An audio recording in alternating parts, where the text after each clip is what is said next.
Hello everyone, this is Chakit from VAC Global Education, and today we are going to cover some basic and advanced questions regarding New Zealand study visa interview preparation. So we are going to cover this in two steps, some basic questions and then we'll take it to the advanced level. So basic question can include question like your date of birth, course start date, fee, intake, your father's date of birth, mother's date of birth. So these are few questions which only a candidate should be aware about, not somebody else, because these are the minute details which most of the people overlook. So we should be aware about our family background, and date of birth is pretty simple thing which can determine that.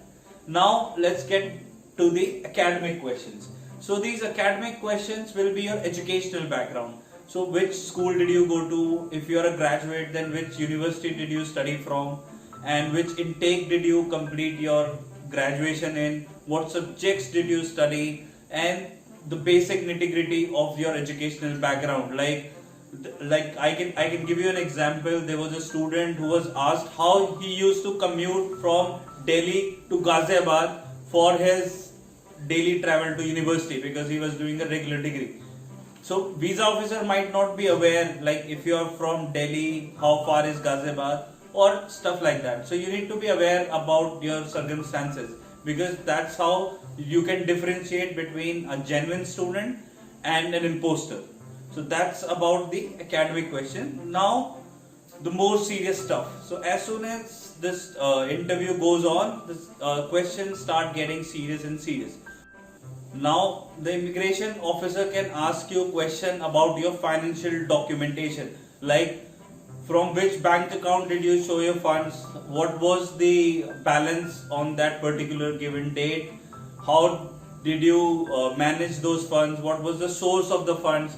So if you'll take care of the questions like this makes your visa application very genuine. So you need to be aware about who was your sponsors, if there was your parents, your siblings, your grandparents from maternal or paternal side, and did they show the funds in the form of savings, FD, mutual funds, or they have taken a bank loan, or a mixture of both. So you should be aware about both the scenarios, if it's an education loan or from your own pocket. So everything needs to be in sync. Whatever the document which you have shown in your file, the document needs to be exact when you are quoting them to the visa officer. Now let's get to the students who have some work experience. So students with work experience, they probably be graduate or student who have just done class 12 some time back.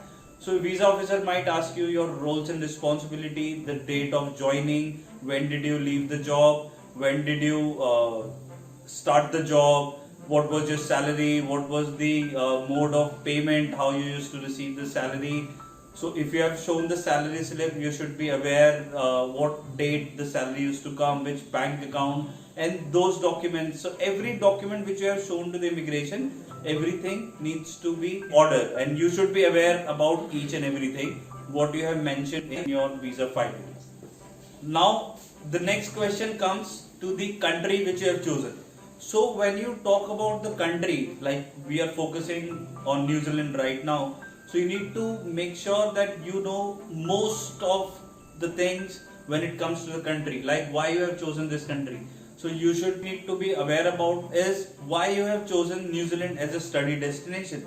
There are many options for an international student to choose from, like Australia, Canada, UK, US. Why only you have chosen New Zealand? When we have taken the decision to study, we should be aware like why we have chosen New Zealand as a study destination. So that this is something immigration officer will be curious about. So he or she wants to know why you have chosen New Zealand as a study destination. Is it because of the safety reason, because of the education system, because of the length or the duration of the course, or the financial factor which you have considered, the climate, or the friendliness of the New Zealand natives? So everything needs to be combined. So visa officer wants to have your genuine opinion why you have chosen New Zealand as a study destination. So we need to be sure and confident that New Zealand was the only place where I always wanted to study.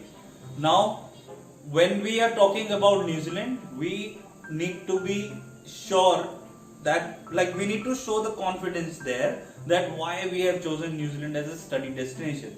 Now the next serious question comes in, what are your future plans? So once you complete the course, what is your future plan?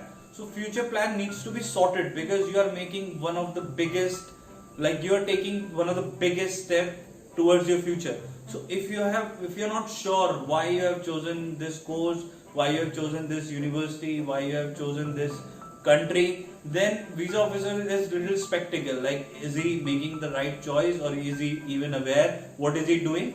So you need to be sure that why you have chosen New Zealand as a study destination, what are your future plans. So when you're talking about the future plans, it's a big no to say that you're looking forward for a PR or you want to settle there, because that's something which you cannot predict right now. So my suggestion to you would be, never ever say that you're looking forward to settle there.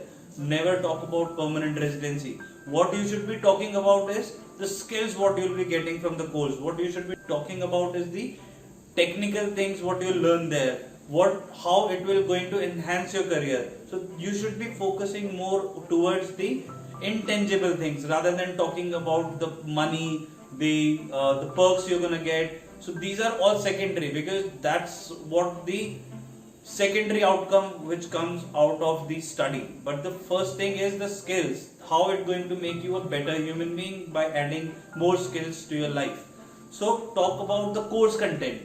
Course content is something which will make you, like, which will actually show you how genuine of a student you are. Course content, you should be aware how many subjects you are going to study in a semester, what credits they have. Like for example, as an international student, it is mandatory for you to study for at least 120 credit in a year. So every subjects have credits. So it can be 15 credit, 20 credit, or it might be a project of 30 credit. So you should know how many subjects are you going to study in each semester. Is there any project involved, and if there is any project involved, how long the project is going to be. So if you talk about these things to the visa officer, I'm sure that he or she will get impressed. Now what after you have completed the course, because once you complete the course, there might be something you must be interested in, because that's why you are moving abroad. So you should be talking about the skills, the techniques, how it's going to enhance your career. Never ever talk about what we told before, PR. Never talk about PR. Now you can also tell them about what all extra knowledge you have about New Zealand, like the climate, what the range of the temperature in summer or winters, the type of the clothing, how you are going to find your accommodation, are you allowed to work part-time jobs or not, how long you can work in a week, what is the minimum wage. So these are the few things which will make your life pretty simple once you are there. So my suggestion would be, don't focus on PR, focus on your course content. Why you have chosen New Zealand as a study destination, why you have chosen the particular course, is there any relevance from your past education, work experience, and how it's going to make a difference in your future. So my suggestion, follow these guidelines, and I'm sure that you'll be able to crack the visa interview pretty fine. So all the best to you guys, and don't forget to like, subscribe and share this video to your fellow friends who are also planning to study in New Zealand. And if you need any help, we are here to help. Please share this. Thank you. All the best.